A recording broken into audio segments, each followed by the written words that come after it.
We have a wonderful panel today at the University of Pennsylvania. She's a scholar, and she's agreed today to read us a book.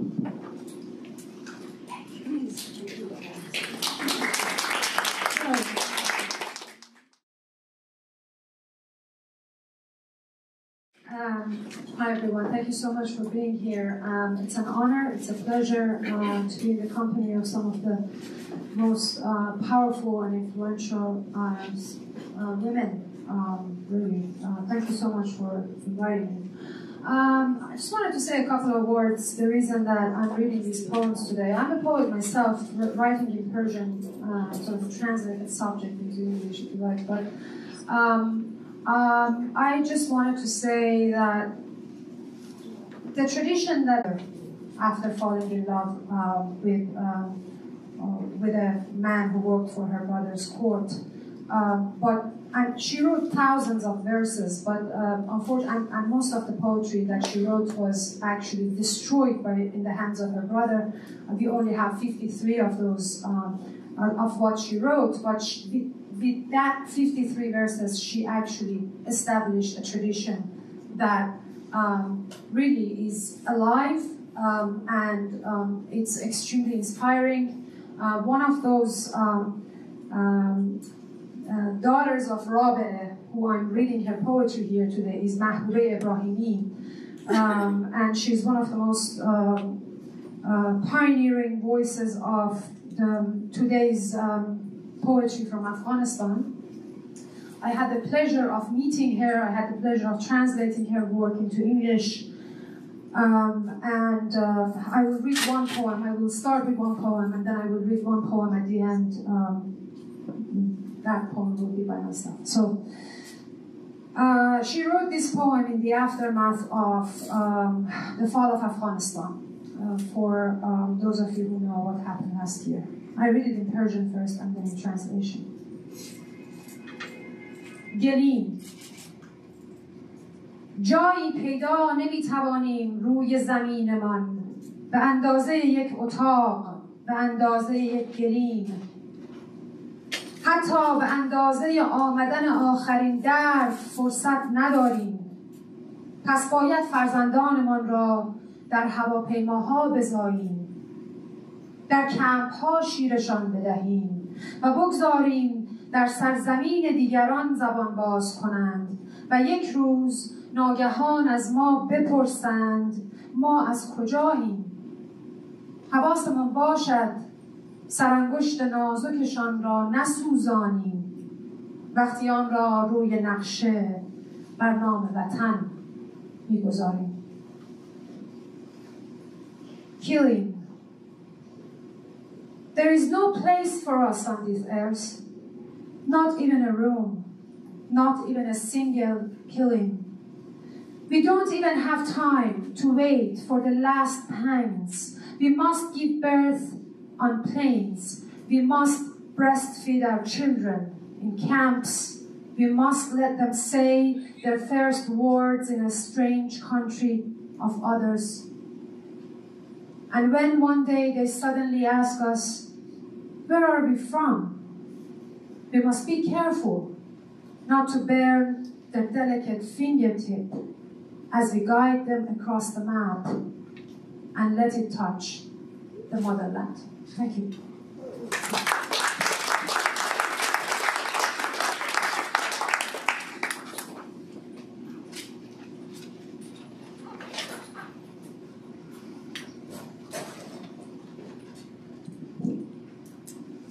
Thank you so much, Fatima. That was beautiful. I'm Allison Horowski. I'm the co-executive director of the Women's Learning Partnership. We are a partnership of 20 autonomous organizations working across the global south for rights, justice, and peace. And it's particularly meaningful to have Fatima here to participate in our Lifelines series, our Lifelines, the Poetry of Human Rights. WLP has been doing this for about 2 decades, using literature and poetry as a way to reveal and connect to the human condition. So while we like to do panels, we also like to include art in what we do. So again, I'm pleased to welcome you here to our panel. This topic around Afghanistan is something that's particularly meaningful to us.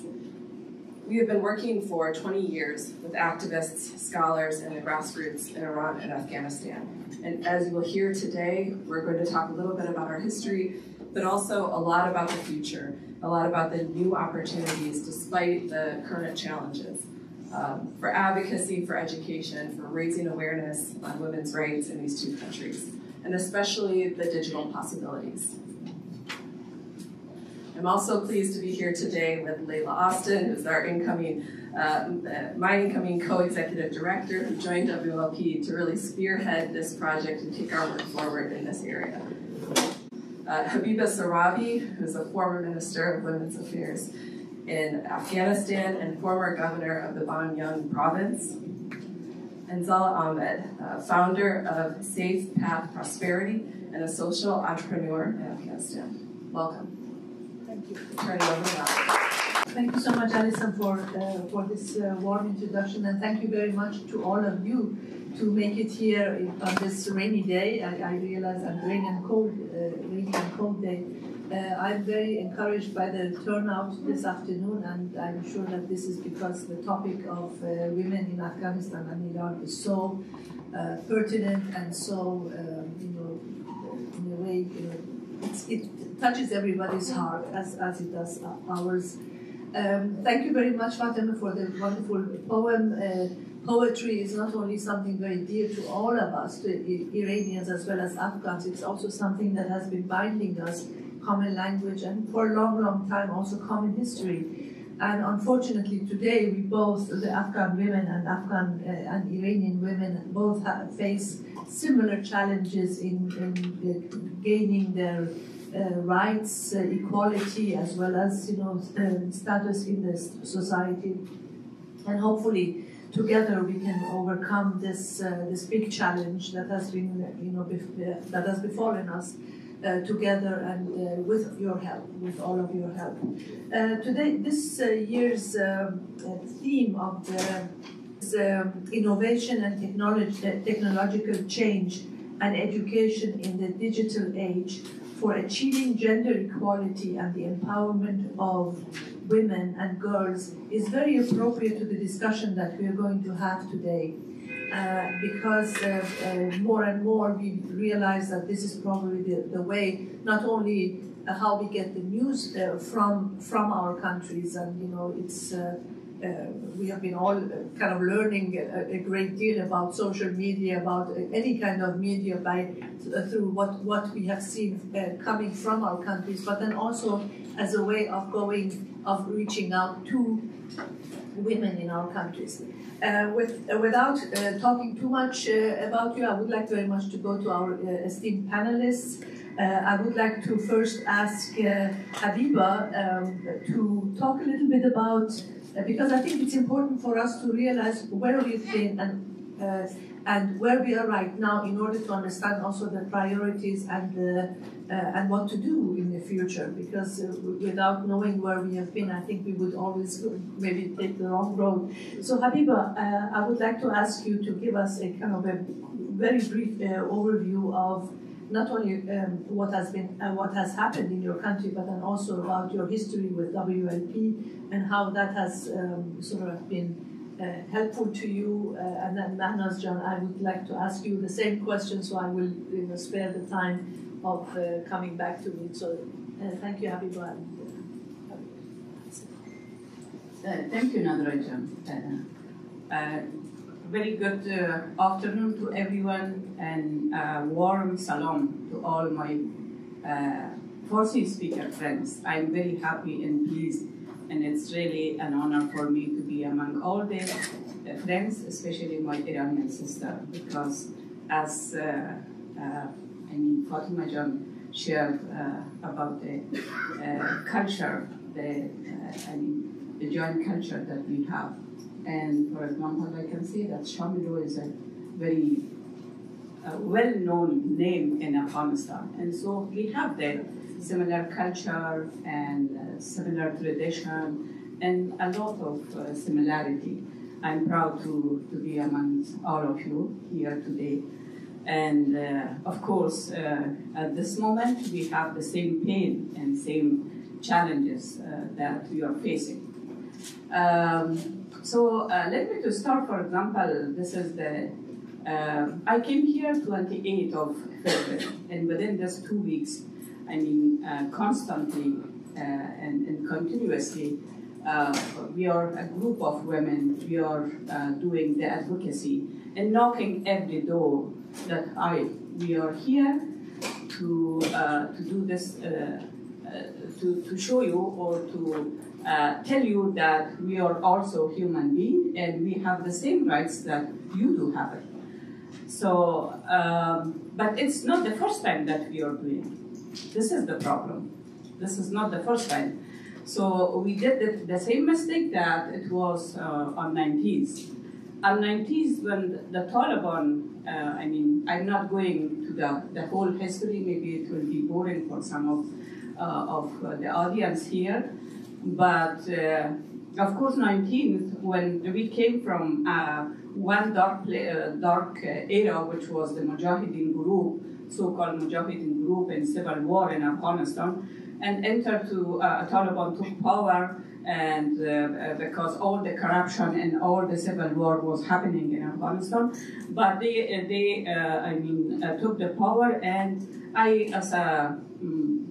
as a mother that have had the 3 children, and especially my daughter is the oldest one, and I didn't want for my daughter to be illiterate, didn't receive education. So it was very hard for me as a, educated mother to see my daughter to be illiterate. So I escaped from Afghanistan and went to Peshawar, Pakistan. Of course, there I started to work. Of course, I was not in the refugee camps, but tried to support the refugees that they were in Pakistan. But I tried also for my children to be educated. And so all of them, 3 of them, I have 1 daughter and 2 sons, and they are well educated. So I also work with them, but at the same time wanted to work with the education system with the refugee camps. I was working with Afghan Institute of Learning. And at the same time, of course, not only education, the health service that we were working with them, and about their rights, the women that they were living in the refugee camps. Mostly our program was the teacher training program, but we used to do this training program, the human rights and women's rights program, and thanks Mahnoud Hamid that she was sending. On that time, I just know Mahnoud John through the model that she sent it to us. And that model was, I think, one of the best, especially for the Islamic country, that was teaching us that how to define our rights from starting from home to the society and up to our workplace and to political rights. So these were all the subjects that we were, working with the refugees, that the women or teachers that they were in the refugee camps. So the 11th September 11th happened, and I returned back immediately to Kabul. And of course, at the same time, we had some school for the refugee people, for immigrants.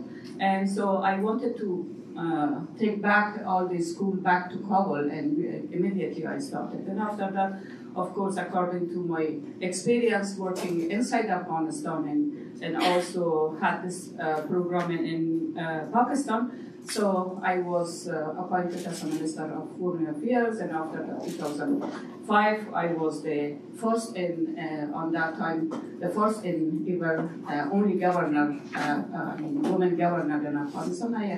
I have served her for more than 8 years in Bamiyan province, one of the very historical province.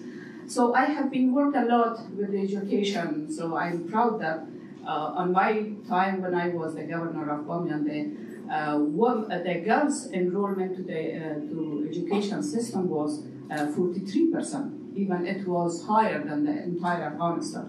So I was working with the good governance system for accountability and transparency with the justice, to reform the justice system there. But again, after that, of course, I returned back. I resigned from that position and joined to one of the candidates as a vice president for the election.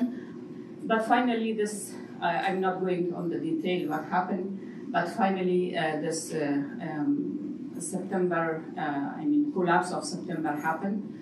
So I'm telling that I know that there are so many friends, American friends, but some war policy maker on that time. I have seen one of my friends here. I don't know where she's at now.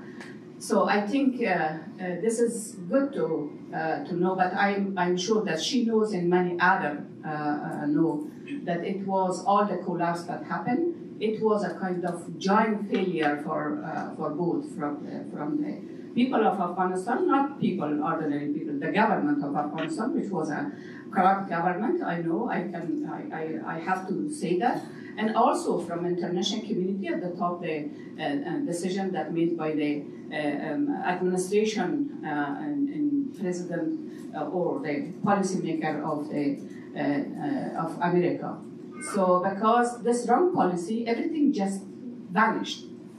It was, within this 20 years, we have done a lot, from education to the health service to the to women's rights, and we had a young generation, well-educated young generation. One of them, she is sitting, and we were together in Pakistan with refugee camps. We were together with all the dust and everything. She was playing with that. I know that she was playing with all the dust. And now she is a Fulbrighter with 2 master's degrees. So we have a talented girls like her, many of them. But all of them just like we are saying that we go to the ice and put it in the sun. Why? Because of the wrong policy. Because of the wrong policy. That's why I'm saying that we people, we have to know, especially the people here, and for example in the Western country, they have a lot of power. They can put pressure to the policymaker that to avoid all the wrong policy. The Western country, international community also put a lot of resource, human resource, and also financial resource in Afghanistan. What happened at the end? Again, we return back to the same, even worse than that, worse than the 2019. I will stop here. Thank you very much.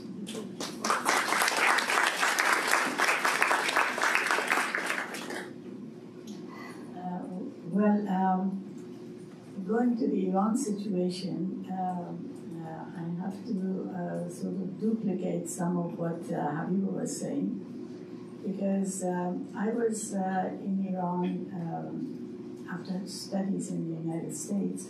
I was there for a total of 10 years. Those 10 years, I was first teaching English literature at the university. That's what I had studied. Poetry in Persian or English is my love. But I was very pleased doing that. And then I was called upon, I started actually a University Women's Association with the help of my students. And they were very excited about the learning about other people's cultures and how the women were more advanced in some ways. But they taught me something, and that was that the human rights that people have and those that people want is shared across the world. You know, the English ones, the American ones, the Persian ones want the same rights. But how to achieve them requires contextualization. It requires it to be contextualized to fit the circumstances, the traditions, the ways of each country. And together we tried we started something called the Association of University Women, and that was it was created in order to talk about tradition and modernity, development. How do you do it without tearing apart everything and without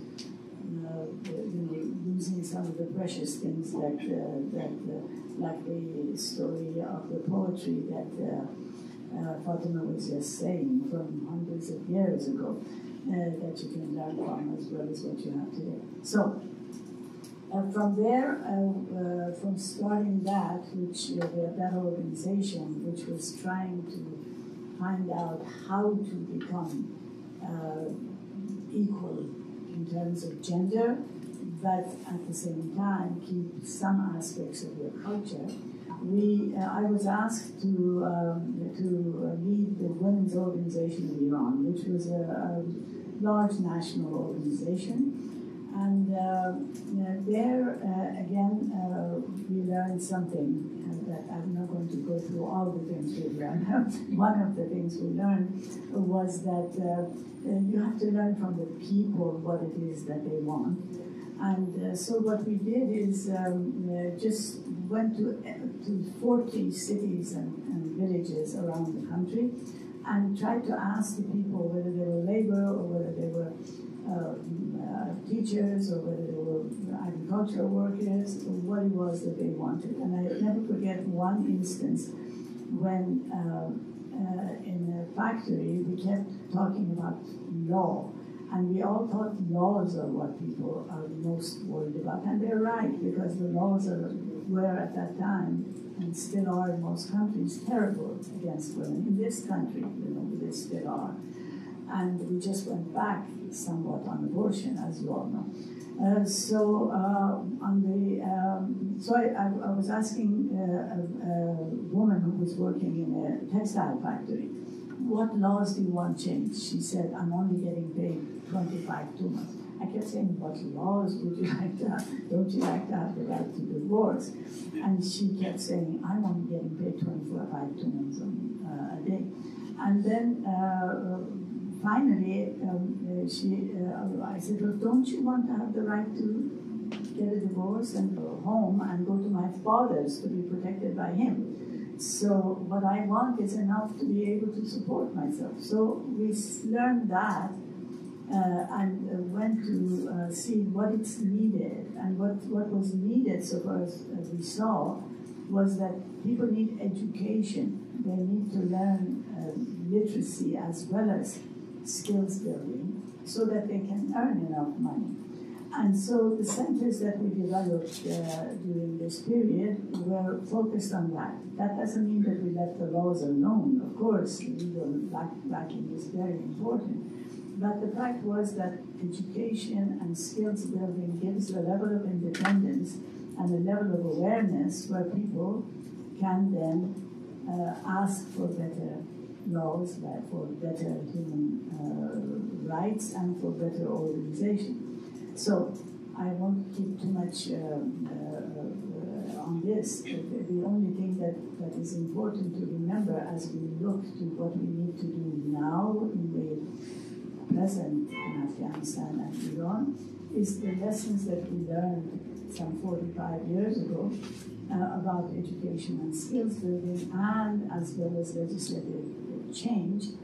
But we also have to remember that the democratic interaction that is necessary to give us these possibilities is not simple. It's not built out of just theory. We need to go from experience to theory, and we need to learn to organize, to talk to each other, to learn from each other, to share opinions. If you can't come to dialogue, to understanding and agreement, at least learn to respect the other person's opinions and the other person's needs. So that is the lessons that later, of course, we'll talk about it, that we learned to implement as 20 organizations that actually constitute the Women's Learning Partnership. But just to tell you what we lost at the very end with the revolution was that just before the revolution, in terms of political leadership, we had not only me in the Middle East, in an underdeveloped country, the second woman who held the position of Minister of Women, but we also had half-time work for full-time benefits for women, for mothers. We had 7 months of maternity leave. We had child care centers on the premises of the workplace. We had women at every level, from various ministries to in the sciences, in every walk of life. And we lost all of that, you know. But then, of course, I have to say one more thing before I let you ask the next question, and that is that when women participated in the revolution in Iran, they wanted more democracy. They didn't want an Islamic republic. But they made a mistake, like the entire population almost made. But what happened was the Ayatollah came to power in the middle of February, and the first thing he did, he annulled all of the family laws. And he made women wear the veil, and he told them that they have to be segregated in every part of their lives. And they couldn't sing, they couldn't dance, they couldn't even walk without permission of their husband, and they couldn't sing and dance with the permission of their husband. So that was also the other part of it. So about the women, and I have to say, in this room we have almost all the women except our talented videographer, that I think, or maybe one or two, but the women are the ones who understood immediately. In mid-February, the Ayatollah did these things. On 8th March, the women came out in large numbers to protest. Of course, they were beaten and harassed and made miserable and had to pull back. But they came to understand their mistake very quickly. I wish the guys had understood it too, because if they had at that moment, it was before the hostage taking, before the war in Iraq, and we may have had a chance to undo the revolution. But unfortunately, the guys were a lot behind the women. I'm sorry to say, these gentlemen, of course, are different and special, but the other ones who don't know any better didn't join the women and do what was needed in order to stop that revolution. So thank you.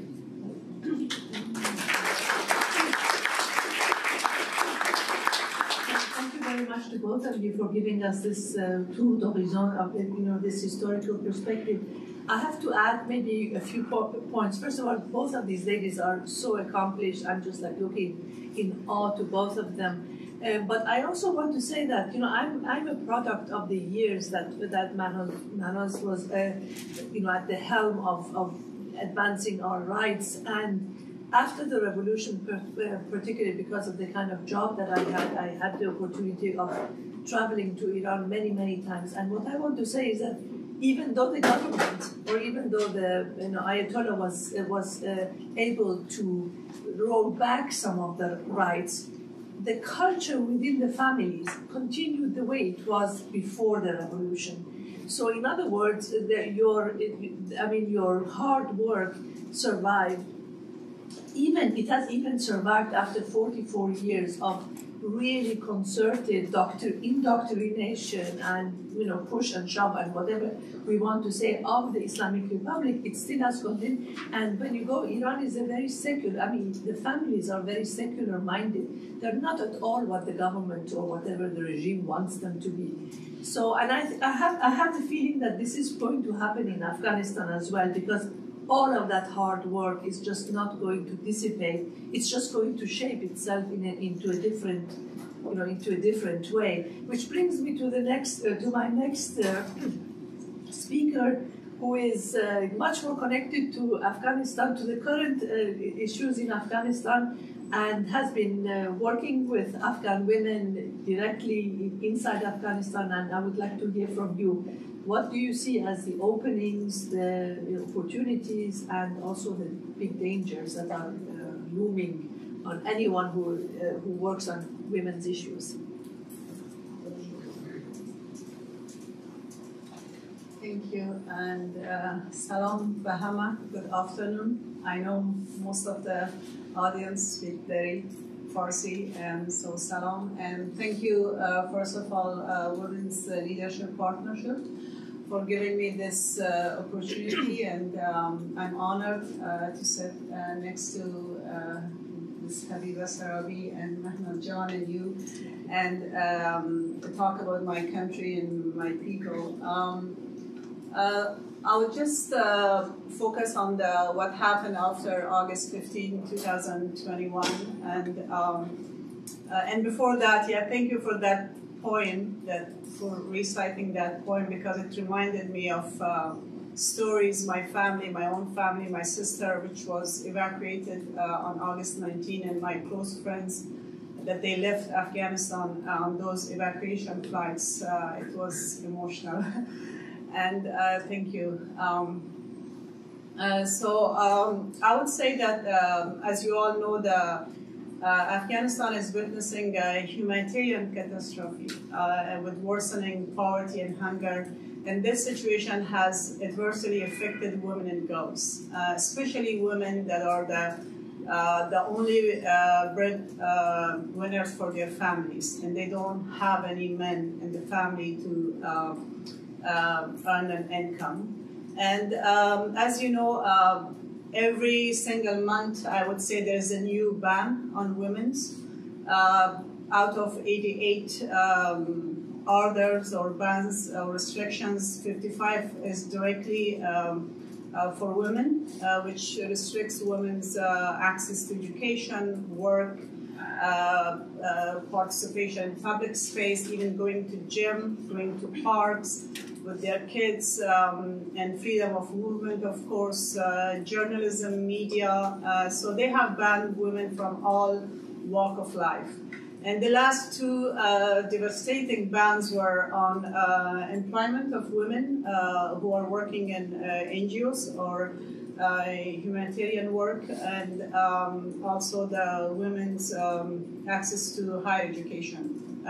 It was about a year that they have banned women from girls from secondary education, but they also banned women from going to school. So according to the UN Women, because of this ban on women working for NGOs, more than 11 million women and girls will be affected by this, and thousands of girls have lost jobs because, of course, local NGOs, they rely on funding from international NGOs, and a lot of international NGOs, because of this ban, they have suspended their activities or their projects, and that means a lot of women lost their jobs, and there are some women that they have lost their jobs for the second time.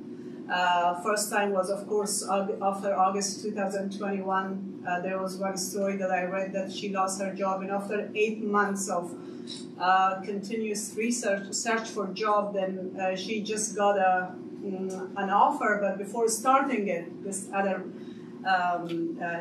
she actually received a call that she cannot come because they had to suspend the project.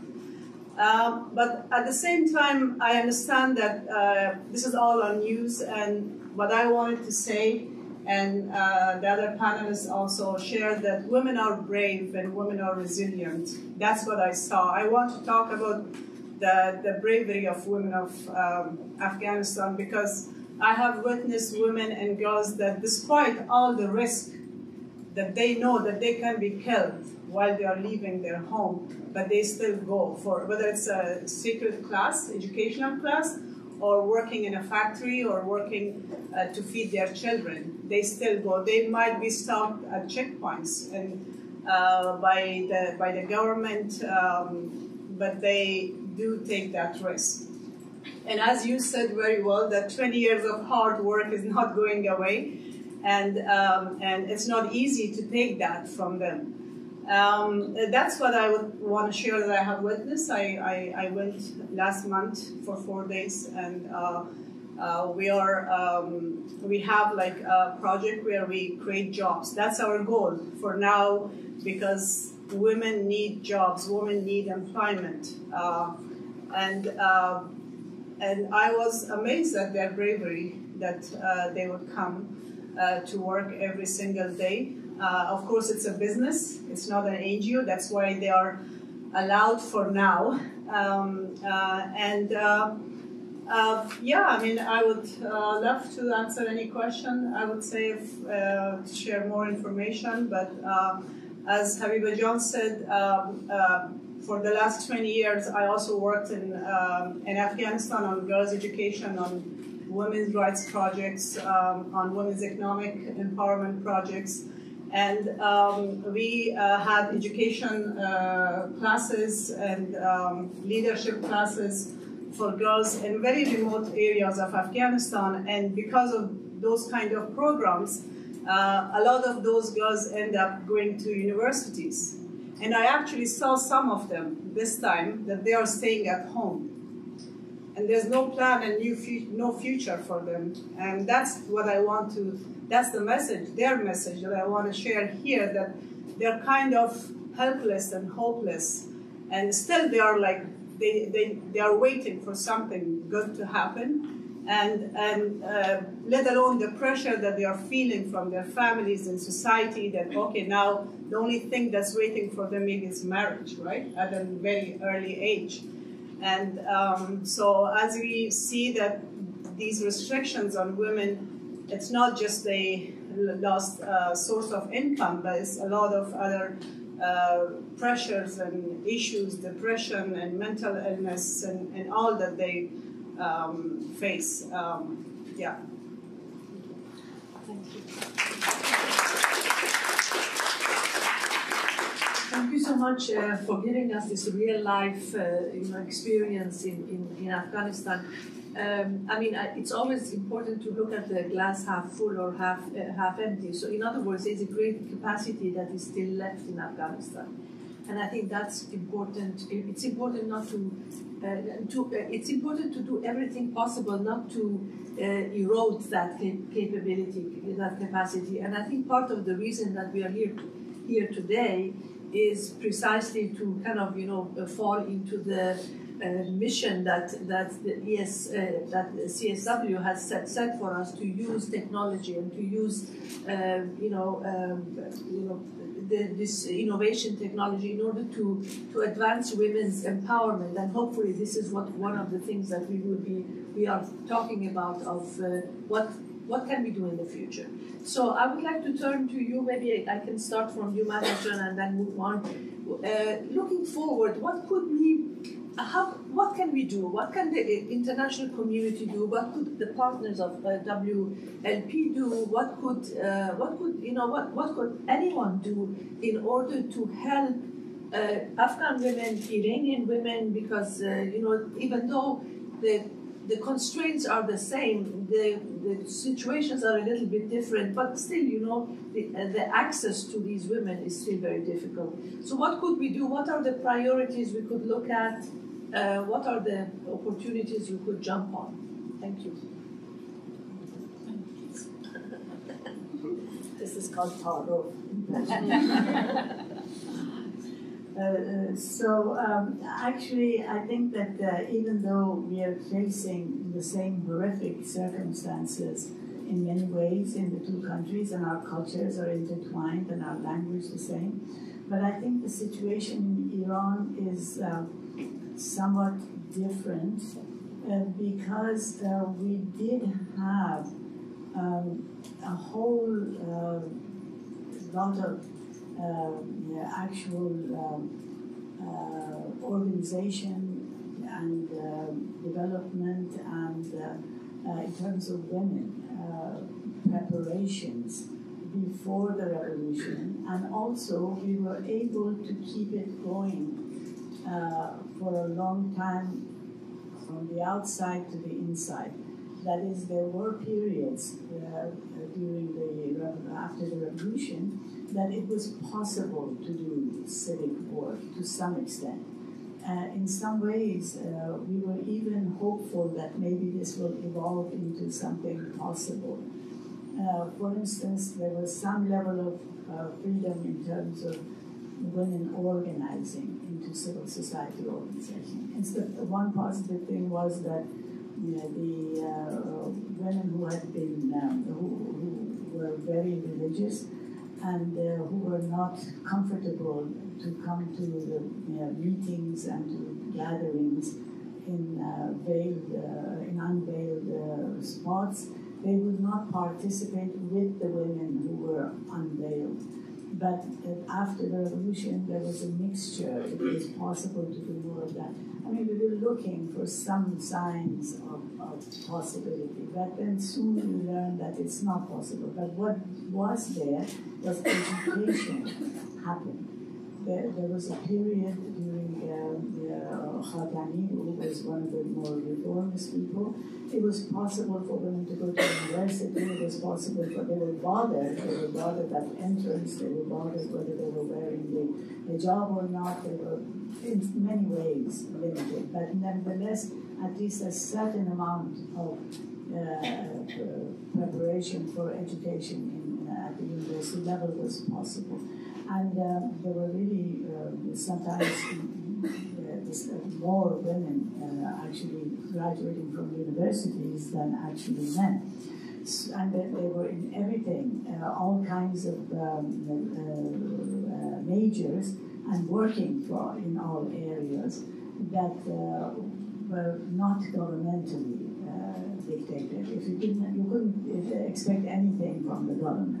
But so far as it was entrepreneurial work, so far as there was creative work, so far as there was things that did not need interaction with the government, women were very, very well successful and did a very good job. So that is what happened, and I think that in terms of what can be done, I do believe that the uprising of the Iranian women is in fact the first revolution in the world that is created by women. And it's the first revolution in the world that is created by women who are accepting and encouraging men's participation. And in that sense, and they're very wise in the slogans that they have. They're not limiting themselves into small silos. They're thinking of themselves as leaders. And all of that is very important because in effect, what it does is it really creates a new kind of global feminism, which what we need, especially at this moment when the whole world is facing existential threats, to human sustainability, in terms of climate, in terms of pandemics, in terms of wars, in terms of all that is happening. There is this intersectionality that is very important, that we each have not one particular area that is important that we have to think about. There is a whole lot. That is, we have to think of ourselves as people who have to walk in to take to face the issues and to try to solve them. And I think this is what the Iranian women are saying to us, and that's what they're doing. And the kind of reaction that we have had globally, it's incredible. It's just unbelievable. It's never been that some group of women, no matter how harassed, no matter how limited, would be this much seats, this much support, this much approval from grounds up to the levels of parliaments and high-level governments. So this is something that makes me personally and the organization that I work with very hopeful, because we have worked now for many years for a global women's movement which will stop some of the horrors that we see, the wars, the miseries, the backward motion of rights instead of forward backward. When we see the United States, for instance, to go from being one of the most advanced countries in the world so far as women are concerned to 50th in the world. It's hardly a place in the world where that is a developed country where women don't have childcare, they have no help, they have no support. So what I'm saying is that the global women's movement is very important in solving human and humane problems, and we as women have that model that the Iranian women, strangely enough, I mean, it's surprising with all of the things that I have seen them do, this has been a big surprise. So the question that Northern James brought was, what are we going to do? Okay, in a sense, it's hard to say. We know we need to do what our this year's meeting has asked, that is technology. Without technology, the women would not be where they are. The Iranian women would not be able to have their message sent to others. They would not be in a place where they could learn digitally, that they could interact with their friends outside and their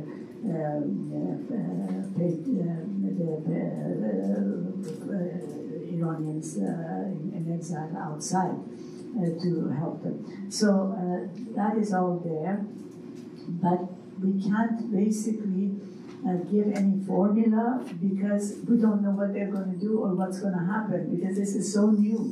We didn't know that this thing could happen. We had no idea that it was possible to have a bunch of women in that kind of society with that kind of fierce violence, that they would be able to keep this up and do so much. So we don't know what we do. I think we need to look to them to see what they see, how they see it, how do they think they should be shaping. Already we have learned from them that men and women should work together, and we do not hold men responsible for all of the miseries we face.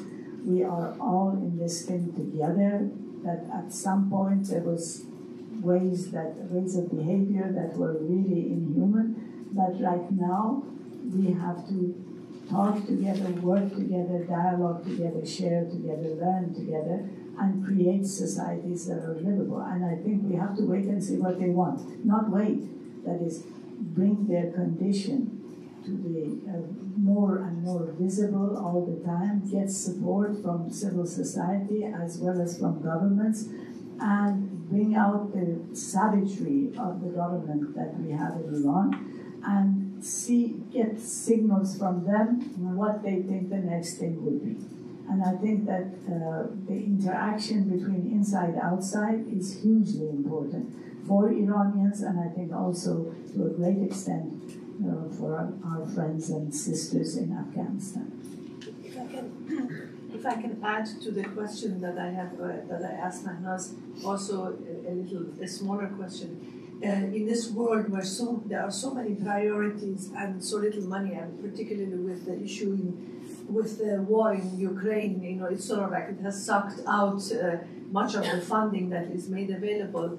And in our countries we face also additional sanctions. Now, if you can, when you answer, both of you, this question, like on the one hand, people who are outside, they say, put on more sanctions in order to punish the governments that are ruling right now these countries. But then on the other hand, some of these sanctions are not just punishing the rulers; they're actually impacting the women worse than anybody else. So, in terms of setting priorities and going forward and everything, if you could also reflect on what you think about these sanctions and what needs to be done. Okay, thank you, Nadraja. I think, I will highlight 3 parts. First, what to do? Looking forward and what to do. So during this 2 weeks that we were here, a number of Afghan women that we were here and did the advocacy. Our advocacy was very clear. One, not recognition of Taliban. One part is this policy and a political issue, not recognition of Afghanistan. The second, put more sanction on Taliban, not the people. I'm talking about sanction, for example, travel ban, or frozen their assets, and also there was another issue that some of their the leadership of Taliban, their family are living in the other country, for example, some Gulf country or another area, and their daughters are going to school in university, but they are banning the school for Afghan women. Push them back to go to Afghanistan. They have to know that what's going on. These were the clear message from Afghan women, and also the UN mandate. They have to focus more about the human rights issue, especially for the documentation of human rights events. These were on the policy and the decision making. Coming back to the next question or next part, which is the advantage and rule of technology. So this is, I can give you an example. Yesterday, Afghanistan had a side event with the support of Arabic Emirates and UK and Georgetown University with the Emirate mission very close here. So many people came. It was very good. Also a lot of decision maker people and from different missions. And I could see the role of technology because two women from Afghanistan were joined to that event. It was midnight in Afghanistan, but they were had enthusiasm to take part with that. They were very vocal. They had spoken very rightly, and so it was very good. But from the other side, of course, UNESCO was also a part of that and had some presentation. They were talking about the community-based education and some other program, but there was another issue came out that, for example, if we can use on the technology-based education, for example, online education. Of course, this is something that it can be happening with the advantage of technology. But we have to analyze and study what's going on the ground. One of the problems is the poverty, that people do not have the internet. No? For example, one of them. They don't have a laptop or iPad or something in the rural area. But of course, for the family that their level of financial level will be a little bit better, they can do apply. So with the use of technology, there are some challenges, but of course, if we can be able, we can be able to resolve that challenges or come back to that challenges, it can be possible. Coming back to the sanction issue, it was a big dilemma among the Afghan women that we were within 2 weeks here. That okay, from one side, especially that we had a very harsh winter this year. So from one side, the people of Afghanistan, that they are very poor, and so they have lost. Millions of people lost their job, and after the evacuation, some estimation showed that 1.5 million people, including the NGOs,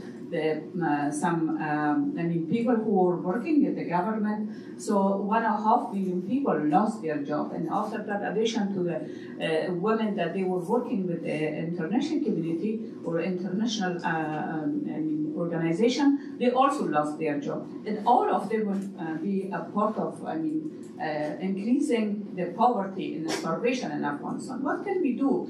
From the one side is human rights, and the poverty. From the other side is the sanction. So we were focusing a lot on that this humanitarian assistance should be on base of the conditional base. So, for example, now after this ban which happened on the 25th of December, that they made a ban that women cannot go to the work with the NGOs. Some of the international NGOs, they stopped their activity. So they made a kind of trail, for 6-month trail, that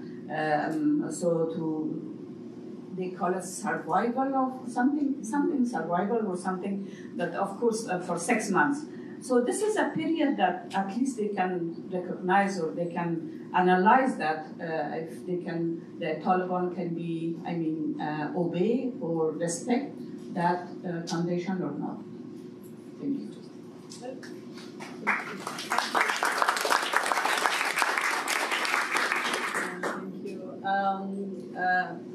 Mrs. Sarabi has already given the big picture. What needs to be done based on the situation in Afghanistan. So I will not repeat, but just insist that in terms of use of technology, it's very important that we document stories from within Afghanistan.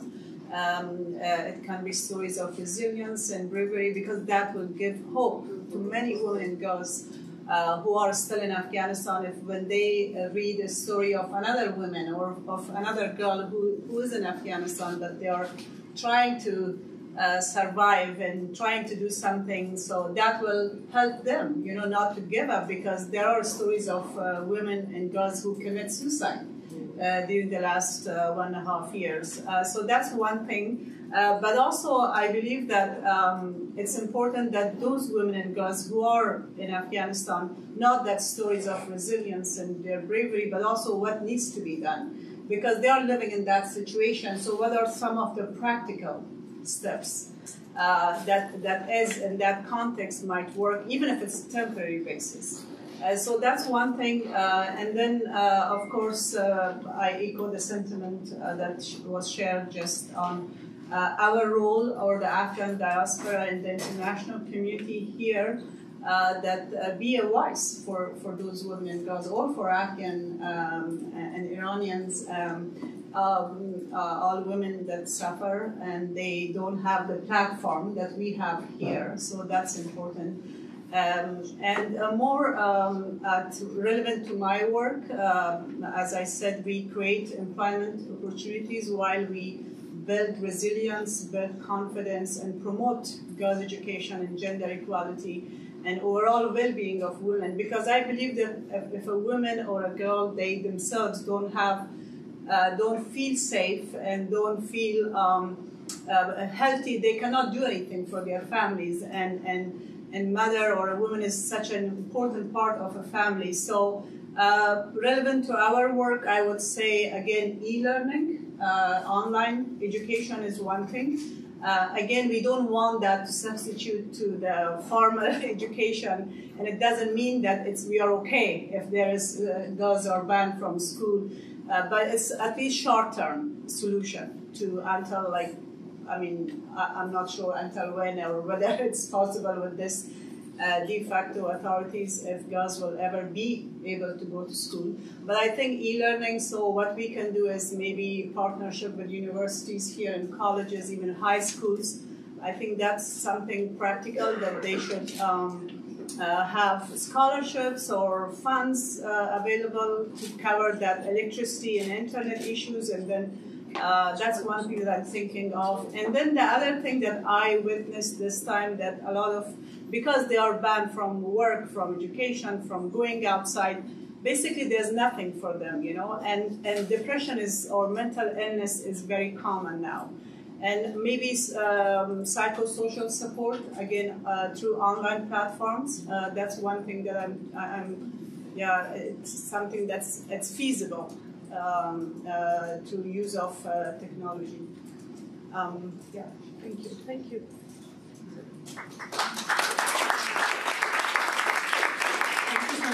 There are two, just as I was listening, the two issues came up to my mind, which is one is, of course, these two countries are, as many of you know, women were on their way to emancipation 50 years ago, and the rollback has come in.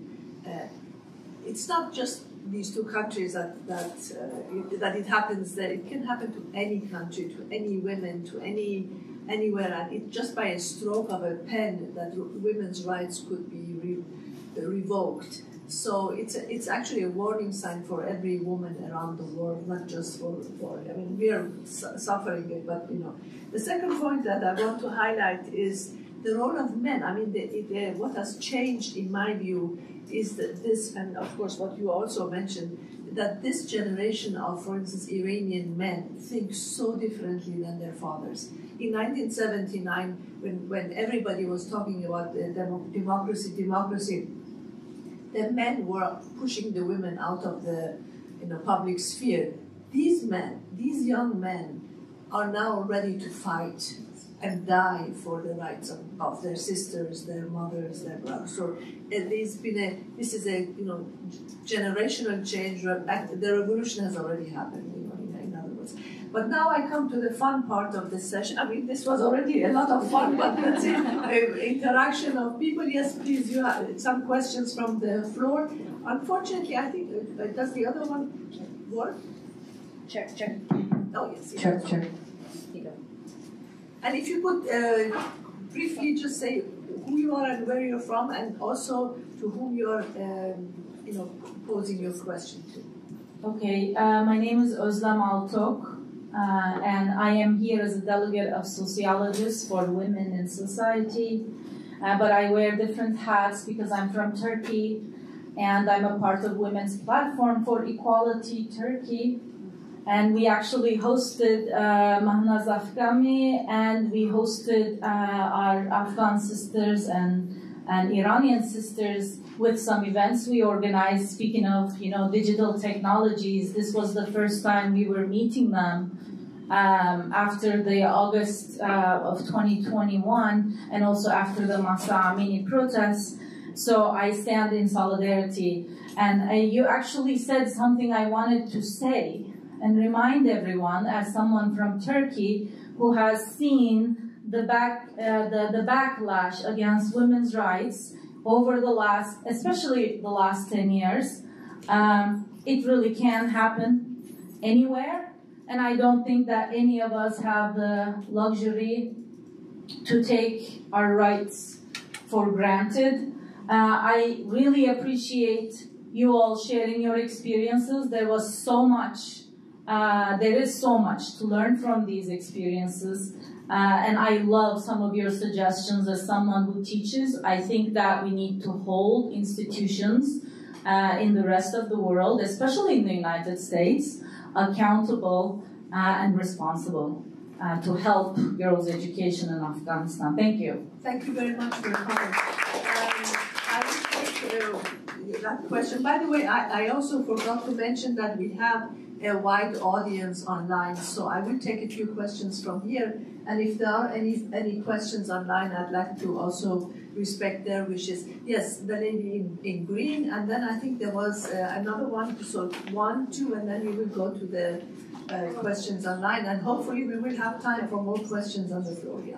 Thank you so much for our sister from Turkey, emotional souls, and because of the earthquake that happened, and we have lost our brothers and sisters and all our families in Turkey.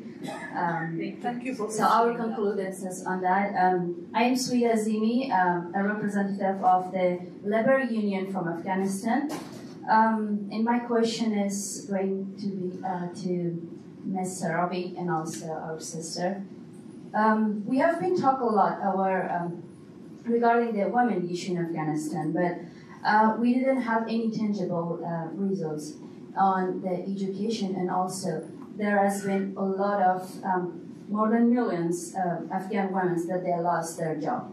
I'm not talking about the government side because I know they will definitely, the answer is no, that there is no way to rehire the Afghan women back in government. But my question is, why we cannot coordinate with any NGOs or any other organization that they are still operating in Afghanistan, and they are avoiding to hire the women, like women's in their organization. some of them is and for business, I know that, but what would be the, well, thank you.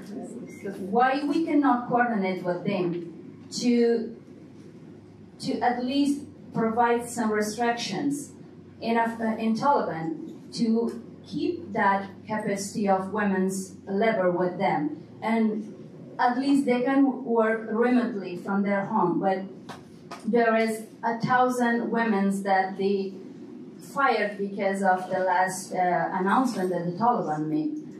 Please consider that, and also as a women rights activist, please convey their voice to any international level or any organization that they're still operating in Afghanistan from any other countries. Thank you. Thank you very much. And maybe we can take the second question as well, and then yes, Yes, this is directed to the women from Iran. I'm Armenian, and we totally support Iran.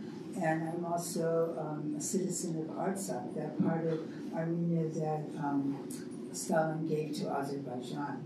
And in 2020, with Israeli killer drones and Turkish F-16 bombers, that region was taken, and an Israeli airport was right there to send missiles and bombs to Iran. So what I'm trying to say is that when we're speaking about women's rights, like the region I come from, Artsakh, is now under blockade, and even though the United Nations, International Court of Justice ruled that the blockade is illegal, nothing has been done. There's no accountability. There's no enforcement of these international laws. So we have to be aware of that and have the women themselves, spread the word. And this Turkish earthquake was right there, the epicenter in Gaziantep, where my grandmother's family was massacred by the Turks, and all that land is occupied Western Armenia. And we have to look at women's history and intergenerational trauma to think of, how to get past that pain and work together.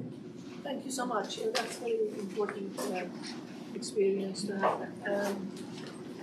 Okay, yeah. Thank you. My sister actually, she's very, at the age of my daughter, even younger. Yeah, I totally agree with you, my dear.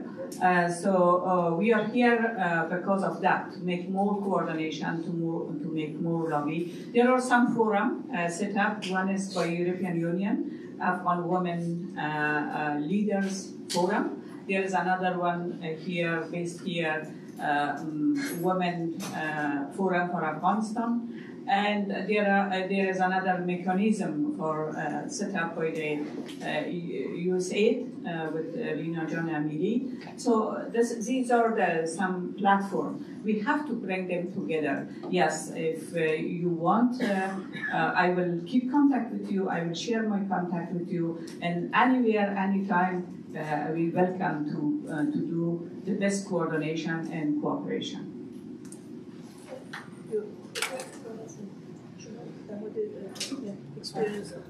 Yes, this is a very important matter that what you're bringing up, that is that we shouldn't be limited to certain boundaries, that if something so horrific is being done in small segment of the land, women should have that in mind as well, and try to struggle for that, for freedom in that area as well. And I'm hoping that with this whole new movement that has started globally, we will eliminate a lot of this misfortune and misery that has happened to so many people. There are so many examples around the world, and that's why we really have to step up and do what is needed, and do it not just for a small silo of our women, but globally. Yes, and I think another point that I wanted to, what you mentioned, and I want to highlight, is that there are limitations to international organizations and what they can do and what they cannot do because of the structure. However, I think perhaps through collaborations across countries, as Mahajun was just mentioning, maybe we can be more effective. I do realize that we have a couple of questions from online viewers. If you could maybe, Alison, if you could take care of letting us know what questions they are and to whom they are directed. Sure. The first is for Ms. Afghani. Are you optimistic for Iran's Women Life Freedom movement? What do you believe are the next steps to realizing regime change / the principles of women life freedom in Iran? That comes from Yalla. And you want to And the second one? Okay. And can the fact, this is for our esteemed panelists from Afghanistan, do you believe that the fact that high-level Taliban official members send their daughters to school could be used to force their acknowledgement that girls' education is vital for? Okay. I just wanted to say yes, I'm very, very hopeful. I'm just really both pain for the suffering of the Iranians who are fighting, the women who are being savagely attacked.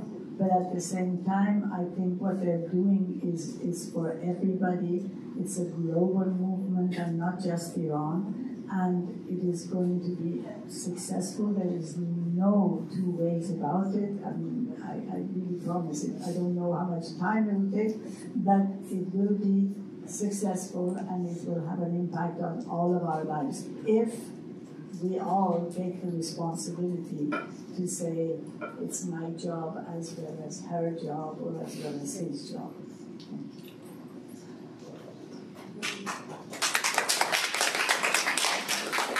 About the Taliban family, this is a tool that we are pushing Taliban, but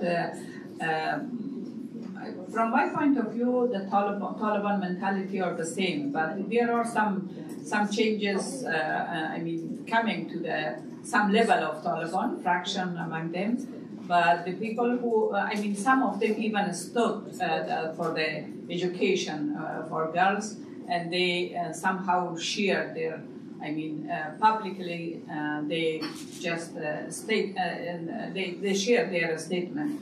And after that, of course, a little bit push from the big leader that they shouldn't show the ununity among the Taliban. They wanted to show a lot of unity among themselves. But this is a tool that, yes, we can use it.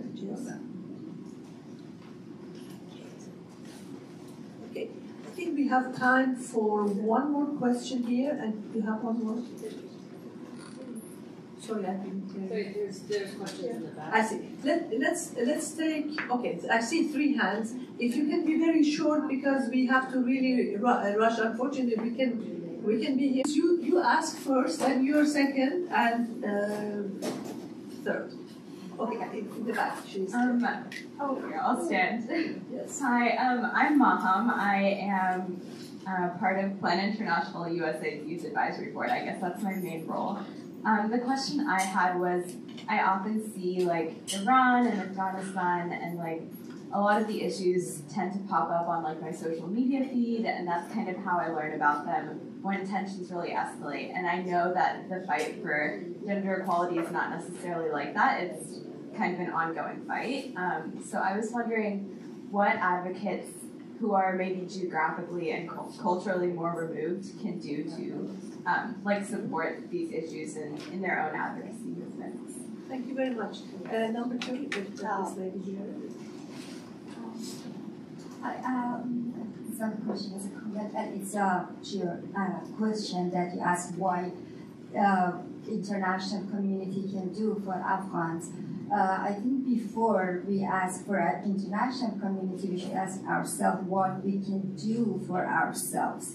And now there's a big Afghan community outside of Afghanistan, and I'm sure they can do a very good job for their country. I mean, just see how Iranians diaspora worked during the past 5 months.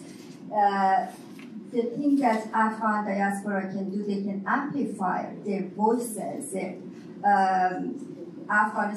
people in Afghanistan voices, and the mostly is through education. So the only thing is going on is because Iranian women are so educated. That's why they are able to fight one of the biggest dictatorships on earth, because they are very, very educated. And this culture of education can be transferred to Afghanistan by Afghans. They don't listen to American, even they don't listen to the way that I speak Farsi, but they listen to you and they look up at you. This is one thing. I was in Afghanistan and I know that the potential, the potential of this. So I'm sure that you can do a lot of things for your country. Thank you so much. Yeah, that's true. And the last question, please. Thank you very much. Thanks for this inspiring panel. We really learned a lot from your experiences and full solidarity with Iranian women and Afghan women. I am from Lebanon. I'm a former minister of Al-Difa. And my question really, I was in one of the side events on Monday. One of the messages was that we shouldn't speak for Afghani women. I mean, they are strong enough to speak to themselves. So my question to you, Ms. Habiba and Ms. Zella, I mean, how is it really that at the field level in Afghanistan, to what extent women, their own groups are organized and they will be able to open this kind of dialogue with these potential leaders that might really be responding to their demands, to their to change what they have ruled, what they have imposed on education and on women freedom and mobility and all these restrictions. How do you see that happening? And thank you very much.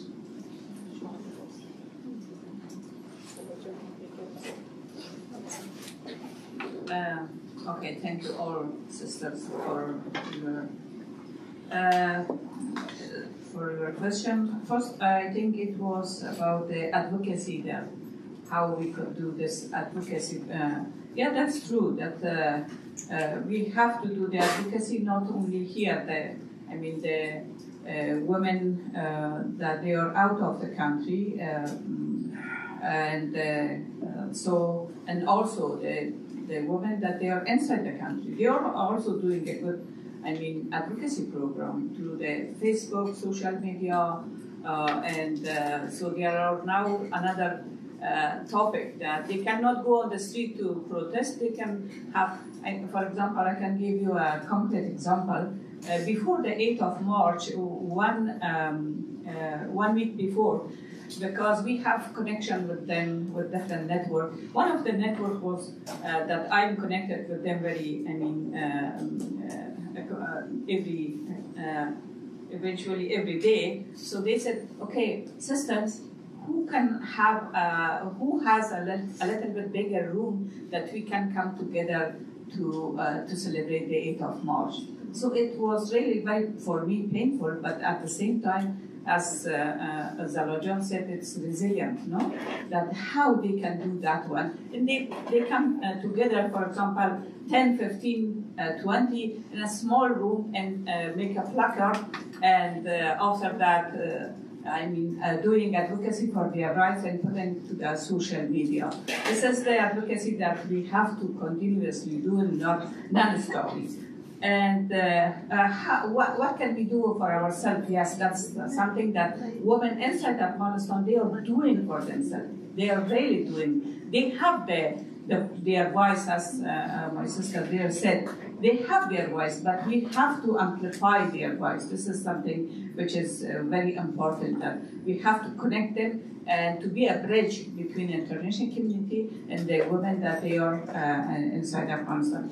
And the other thing that we can do is to empower economically. We have to empower women. And Zalajan, I want Zalajan to talk about that too, how we can promote women economically.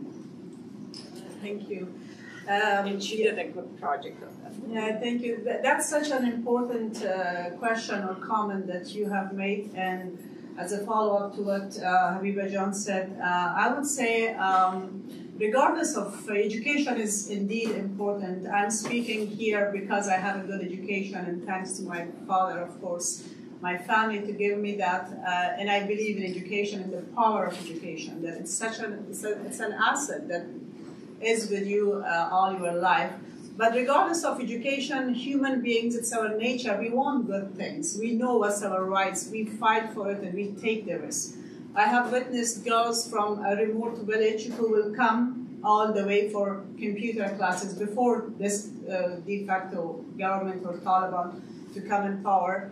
So that's, I think, why they take that risk to come and get an education. Why the women right now who come and work in our project or in our social enterprise, it's because they take that risk because they know that that income that they earn, it gives them a life with dignity and pride. They can bring food for their kids, first of all. With that, they can give good education to their kids. And above all, they are human beings. They feel safe and happy.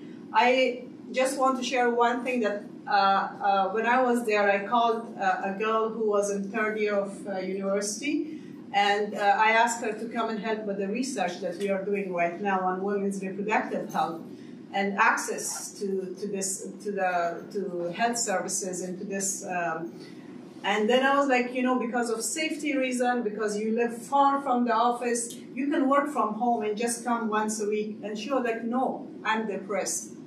I literally, I can't go to university. I cannot go outside. I want to come to office every day, take 2 buses. In this situation, so she takes the risk because that's what I was really amazed at her bravery, and I felt like the hard work that women like Habiba John and for the last 20 years they put there, it's not going to go away like that. Yes, they are banned, there are restrictions, but it has changed their mentality already. They know what's education, they know their rights, and they will take every risk. And yeah, that's what I wanted to add.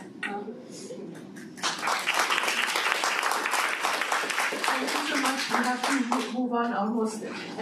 Just to come back to the question that you asked in the back. Yes, there is a lot of there is a lot of activity on social media and all of these other.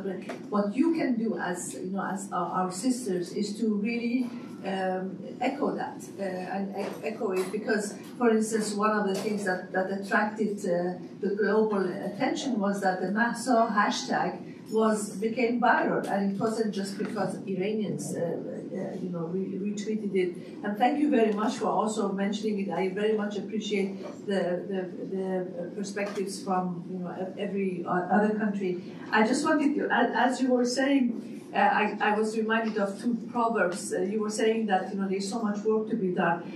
There's a Punjabi proverb that it says that so much to do and so few women to do it. So I think that we need to really bring more women inside. And the Chinese proverb which says, women hold up half the sky. So I think we need to really because the other side is the men, obviously. But anyway, just to wrap up the session. Poetry is so important for us, and culture and arts have been so prominent in these movements, because without them, I think the global community would not have learned about what is going on. So I would like to ask Fatima Shams to come again and give us a wonderful closing to this session. And I want to also thank the great, doyens of women's rights, and also the wonderful next generation that is so energetic, that gives us great hope for the future. Thank you very much.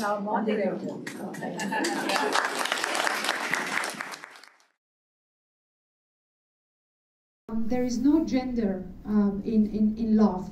For us, love is gender fluid, and that actually exists in the language. So if I say him or her or them, basically you can say any of those, and and I think that's the beauty of Persian language, that the rainbow is very much shining in there.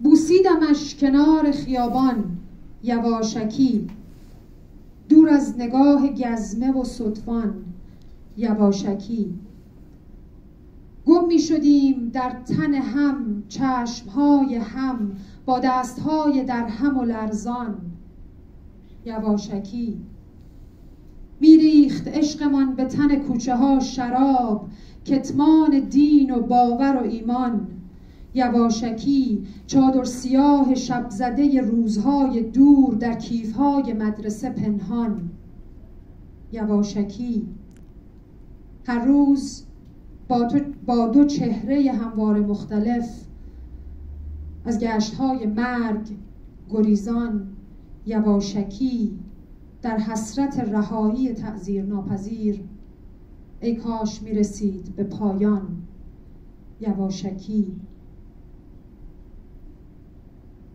I kissed him or her by the side of the road stealthily out of the officers the night watch's sight stealthily we were lost in one another's bodies and eyes our hands twined together, trembling, stealthily. Our love dripped wine on the alley's body, on religion's scruples, on faith and belief, stealthily. The black veil of night and far-off days, the thrills in school in secret, stealthily. Every day, always, with two faces, fleeing from death patrols, stealthily, longing to be free of unwelcome condemnation. How I wish it could come to an end, this, stealthily. And I'm happy that almost 7 years after writing this, I think that stealthily very much has come to an end. And you can see that Iranian girls and women have become really the face of global feminist resistance against, deep layers of misogyny and patriarchy. Thank you so much for giving me this opportunity.